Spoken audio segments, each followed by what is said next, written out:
It's Monday morning, and that means a little NFL recap. John Lewis, how was your NFL weekend? Did you get to take in much? I did. I was actually off on Sunday for the first time in a while. And man, I mean, what a week. We went to every game except for the Sunday night game, ended up being within one score. I mean, and it speaks to what you were talking about last week with the parity in this league. And I think the biggest quote unquote blowout of the week was that 15-point Dallas win over Washington. So, I mean, what a week it was. It was a good Sunday to be off and take in a lot of NFL. Yeah, much to my wife's chagrin. That red zone witching hour, they call it, that first window of games where you get 8 or 9, and they're all just bang, bang, bang, 60-yard field goals. Even it started at 9:30 in the morning. The great thing about it was you had them playing in London with the Saints and the Vikings, and that was a great finish there. So what we wind up doing here a lot is just looking at the local folks who've made the NFL and how their weeks went. And it wasn't a great week for some of them, but this is what we get. Some weeks, last week we praised Lamar. Yeah. This week we talk about the Ravens and another fourth quarter fade where the Bills come back and beat them after Baltimore had what looked like a pretty good lead early. Yeah, it just collapsed in the fourth quarter defensively and frankly offensively. I mean, you mentioned Lamar there. Just really had trouble, closing out that game and threw that really bad interception. I think Duvernay was wide open in the end zone, and I think Lamar just maybe held on to the ball and tried to force it in there a little. I'm not a quarterback coach, but I just know that Duvernay was running wide open in the corner of the end zone, and it really would have put it away, and they ended up being an interception in the end zone, and then Buffalo drives the other way. It was pretty much a fourth quarter collapse, and we saw a lot of tempers flaring on that sideline. It's not what you want to see in week 4 of the season if you're the Ravens. Yeah, not just a fourth quarter collapse, but another fourth quarter collapse after a historic one against Miami. That one you clearly put on the Ravens defense. This one, you had 2 fourth quarter interceptions by Lamar Jackson, and he did not have a great game overall. Now, the Bills are one of the handful of best teams in the NFL, really. So I thought it was impressive that the Ravens got out to a 20-3 lead.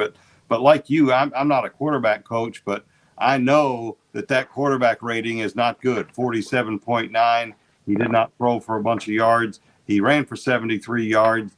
He put them in position to win, but then he didn't finish the job. And I think as everybody speculates about his contract and his value, there's no question he's an MVP type of player. But the big thing on him is he's going to have to finish games. And they're going to have to finish games. They're going to have to finish seasons. He's going to have success in the playoffs. And this is a problem. It's now happened twice. And Baltimore's got some work to do defensively, certainly. But Lamar, there's no margin for error for him late in games, and he can't make the kind of errors he made on Sunday. No, especially when you have Von Miller on the other side of that ball, and not to mention, Josh Allen coming in. Josh Allen was not going to give up on the Bills. I mean, they've had some heartbreakers, not just last season against the Chiefs, but they've had some heartbreakers that just have gone down to the wire. And I mean, they dug deep and they took advantage of everything the Ravens gave them on Sunday. Yeah, yes, they did. Now, let's talk about another local product who a year ago we were covering at Western Kentucky University. He walks into his first NFL game. I think his first NFL snap for Bailey Zappi was at his own 5-yard line at Lambeau Field. Not an easy situation for him to walk into. When he got in there, I'm like, okay, here we go. He's a guy that's excelled wherever he's been, whatever he's done. Yep. And he did have a little success, but it just shows you the speed and the difficulty of acclimating the NFL game, just watching him try and maneuver against the Green Bay Packers on Sunday. Yeah, and I like not only was that his first NFL game, it was the first game that he dressed because he's really been inactive because he's been kind of the third quarterback there. But, once Brian Hoyer went out, I mean, there was no chance, no doubt it was his because, and we may talk about it here with the Tua head injury, they are not only they're cracking down even harder with concussion. So it looked like that Brian Hoyer had some kind of head injury. He was not going to come back in. But I liked what they did with Zappi. Bill Belichick, he kind of knows how to coach quarterbacks. Yeah, they kept it pretty simple. A lot of play actions, a few screen plays. He didn't go for the home run balls like you would see, Mac Jones really likes to do there, go downfield, because, you couldn't expect that out of him. I really thought that Bailey Zappi was going to play one way or another because Brian Hoyer, who's a 36-year-old backup quarterback, they've invested in Bailey Zappi. He was a 4th-round pick. I don't know that if they think he was the future of the franchise, but they certainly want to develop him. Bill Belichick liked what he saw out of Zappi. He said, once he took in that atmosphere, He realized, there's a game here. And he said once he had that first play, things started to calm down. And I think you saw that. I mean, you're right. Backed up on his own 5, and he's having to, try to make a drive. I thought he did really well, all things considering. We saw him at WKU. I thought, from the, that body of work that he had, even though it might have been, just one season, that I thought that kid could play in the league. And I mean, what a debut for him. What he did at Western and what will make him useful, I think, probably as an NFL backup, is that he makes quick decisions and he's accurate with the ball. And if you're those two things, he may not be able to sling it 60 yards downfield, but if you can get the ball on time and where it's supposed to be, you're going to play somewhere. You're going to have a value. And he actually, his first touchdown pass was to a former Cardinal, Devontae Parker, who got his first Patriots TD reception in that game too at Green Bay. But Green Bay, and look, I mean, Aaron Rodgers after the game said, look, this is a game we should win. You're playing a team, you're on your home field, you're playing a team with a third string quarterback. You have to win this game. They didn't win it in regulation. No. You needed overtime to win it. So I'm not overly sold on the Packers. What do you think of this whole Tua situation? Because, we go back to Thursday night. The Dolphins are in Cincinnati. Tua is starting. He gets that hit. We all watch it. We see that just scary moment on the field. The concussion situation in the NFL has gotten a lot of talk in the past. It's been less the focus maybe recently. Where do you think it goes now after that hit?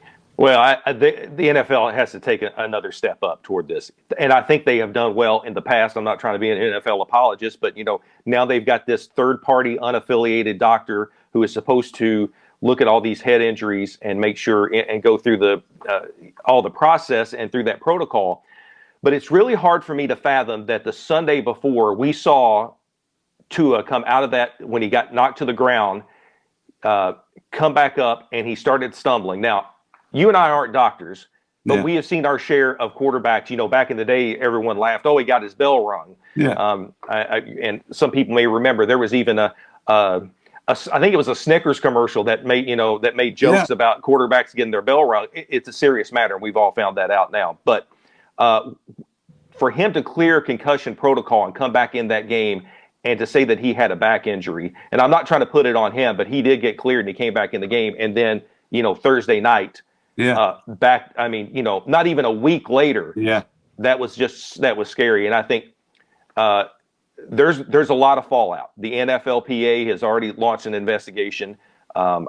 People are getting fired. People are getting suspended, rightfully so. I don't think that the Dolphins organization want to put their franchise quarterback in that kind of danger, but there has to be the NFL has to step it up some more to put in even more guidelines so that doesn't happen again. I mean, who knows what happens with Tua now? Teddy Bridgewater was able to come in and do some things, but that's, it's not even about like who next man up right now. This is about like the health and safety of quarterbacks, and they have been protected.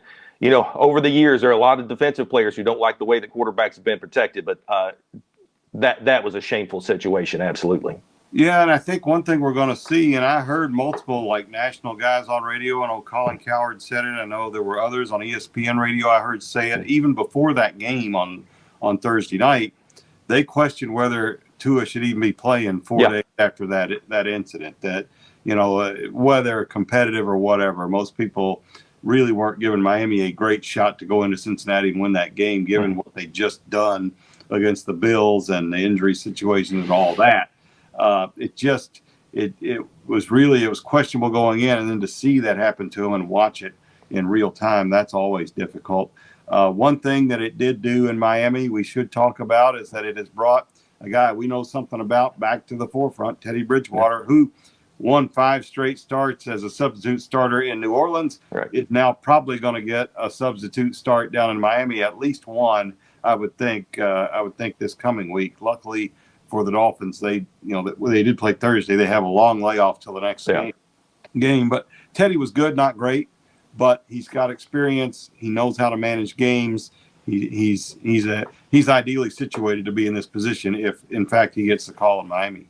Yeah, and I think he will. I think just the optics of Tua starting, it doesn't matter how long of a layoff it is, just for him to start, I think they're going to give Bridgewater at least one start. And you're right. I mean, it's not an insult to call someone a game manager. Teddy Bridgewater coming back from a horrendous injury that he suffered when he was a Vikings, and just a non-contact injury that he suffered in practice as with the Minnesota Vikings, and to work his way back up. He's learned not just to manage games, but to manage himself. And I think they have a very good shot with him. Now, I know they like Skylar Thompson, who is their rookie quarterback. I think there's a lot of eyes on him. He came out of Kansas State, but I think with Teddy there, he can manage that. I'm not sure what the point spreads are going to be or anything like that as far as coming up with their schedule, but I think they're in good hands, at least for one game. I just can't imagine they put Tua in the game. I think Bridgewater will get at least one more start. Yeah. Teddy, of course, we talk about him. He played in that Thursday game, and that was a big game for Cincinnati. Mm-hmm. It was a must-win for Cincinnati, really. Yeah. And they got the win. We talk a little bit about the teams in our geographic area. The Bengals get some positive momentum back now on their side, and we'll see what they can do after a very sluggish post-Super Bowl start. Not the first time we've seen that. No, I mean, it looked like they had the worst of Super Bowl hangovers. But, maybe, there's that, what was it? I think it was Deion Sanders that said, look good, play good. And those uniforms, man. Those pretty good. That's snow leopard stuff. I loved it. Yeah, I mean, that was solid. Huge crowd, but you're right. It was a must win. When you're AFC champion, you come off at a slow start that they did. To do that on a Thursday night at home spotlight game, and which I've loved these Thursday night games, like being important now, even early in the season. Right. That was huge. That was huge for the Bengals, and now it seems like that trajectory can go up. They have been pivotal. The other local area teams that we can look at played each other. We had the Titans and the Colts, and the Titans are back-to-back wins now for them. They're more solid than the Colts. I don't know what to say about it. Yeah, the Matt Ryan experiment. We talk about this every week. It's just not really working. I think he lost 2 fumbles in that game. Not to mention, the Titans. The offense just kind of stalled there in the fourth quarter for them, which felt like that gives the Colts, even more of an opening, and couldn't do anything with it. And I mean, I kind of hang that on Matt Ryan. That last week when he had those 2 touchdowns to their rookie receiver, it's like, okay, this might be coming together. But taking nothing away from the Titans, Derrick Henry gets his again, and what they do. Yeah, they do what you're right. They do what they do, and we saw what happened. Yeah, they're good defensively. They've got, as long as Derrick Henry can give them 110, 120 yards, well, they're fine. They can pound it out, and they're not gonna play to bludgeon you. They just touchdown, field goal, whatever. They're gonna take it, and they're gonna probably win their share of games. No question. So that's how it goes. So another good week. They're always close games. You can't turn away once that window gets started on Sunday. So good stuff. Anything you expecting from this week? I'm looking, as we tape this, it's the Monday night game coming up, 49ers and Rams. I think, Jimmy G keeps adding to that resume, and I just wonder, what he does on Monday night, not to mention, where does he end up next year? Yeah. That's going to be the question. But, it's going to be a good week. Yes, it should. It's always fun. John Lewis, thank you. It's our Monday show. We'll be back next week. Talk some more NFL. Thanks for watching.